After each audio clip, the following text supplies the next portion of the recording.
शिरडी आ जाने का एक अलग आनंद है, एक अलग सुख है और एक अलग अनुभव है। और तुम जीवन में उस सुख को भी प्राप्त करोगे।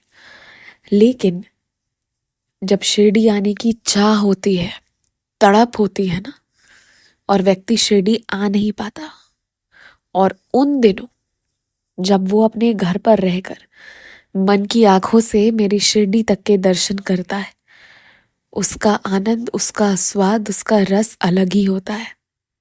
और मुझे ये बोलने में कोई दुख नहीं कि कई बार तो जो दूर रहकर शिरडी के अनुभव का रस होता है ना, वो शिरडी आने से भी ज्यादा मीठा होता है। तुम इस बात को पहले भी अनुभव किए हो, तुम इस बात के साक्षी हो। और क्योंकि आजकल फिर से तुम्हारा शिरडी आने का मन हो रहा है, पर शिरडी तुम्हारे लिए बहुमूल्य है, पहुंच पाना मुश्किल लगता है तुम्हें, इसलिए मैं ये कहूंगा कि उस तड़प को, उस प्यास को बस बुझने मत देना। और आनंद आनंद आनंद बस यही पाओगे, शिरडी आने से पहले भी, शिरडी आने पर भी, और आने के बाद तो और आनंद।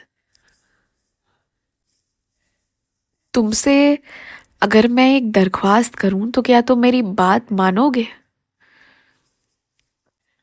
दो चीज, बस दो बातें मानो।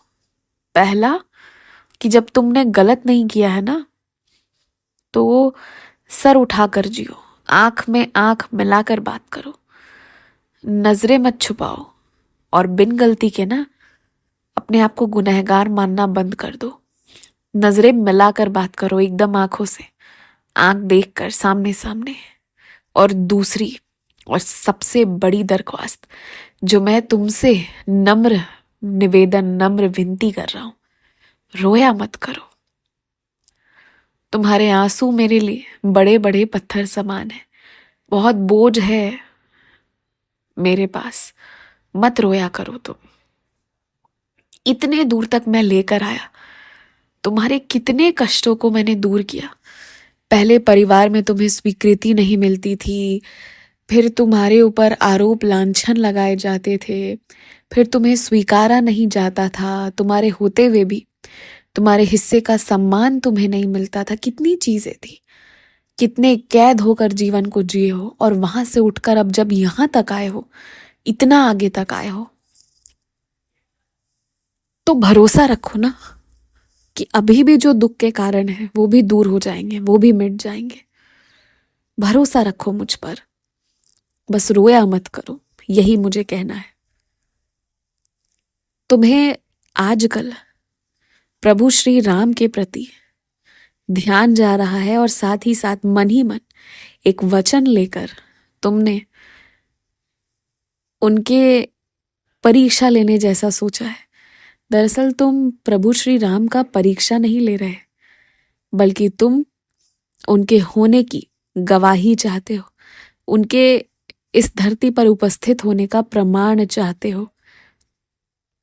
अयोध्या जाने से पहले तो नहीं, पर अयोध्या जाते ही तुम्हें ये प्रमाण मिल जाएगा। तुम्हारे मन का वहम आजीवन के लिए दूर हो जाएगा, और आज जो गुस्सा है ना तुम्हारा, वो सब प्रेम में बदल जाएगा। देख लेना तुम। और बुलावा तो आ रखा ही है तुम्हारा अयोध्या से, तुम अयोध्या दरबार जी भी पहुंचोगे।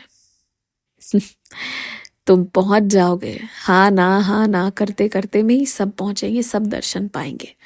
निश्चिंत रहो, खुश रहो, आयुष्मान भव, यशस्वी भव, तेजस्वी भव, दीर्घायु भव, धनवान भव।